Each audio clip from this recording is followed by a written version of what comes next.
Hello, welcome to the next section. It's about you and I. In this section, we will learn about the basics of the UI. Then, we will learn to design UIs. Moving on, we will be building a basic map. And finally, we will be testing the system. Now we move on to the first video of this section, UI. In this video, we're going to learn about the basics of UI and types of UI. As you know, designing the UI can be tough and requires experience to get into, especially if you take into consideration all the elements you should, such as the psychology of your audience. Designing is one thing, making it work is another.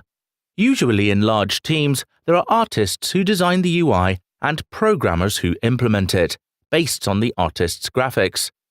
If you are building your game engine from scratch, implementing an entire system that handles input is not something you can create with just a couple of hours' work. Catching all the events that the player performs in the game and in the UI is not easy to implement and requires a lot of practice. Before moving on, I just want to point out a technical term about UIs, since it also appears in the official documentation of Unity. There are 4 types of interfaces. They are diegetic, non-diegetic, meta, and spatial. These types can be intermixed to create some interesting interfaces and player experiences. Let's look at them one by one. Diegetic UIs exist in the game world instead of being on top of it and/or completely removed from the game's fiction. Diegetic UIs within the game world can be seen and heard by other players. Some examples of diegetic UI include the screens on computers, ticking clocks, remaining ammunition, and countdowns. Next is non-diegetic. Non-diegetic interfaces are ones that are rendered outside of the game world and are only visible to the player. They are your typical game UIs that overlay on top of the game. They are completely removed from the game's fiction. Some common-sense uses of non-diegetic UIs can represent health via a colored bar. Non-diegetic UIs are normally represented in 2D.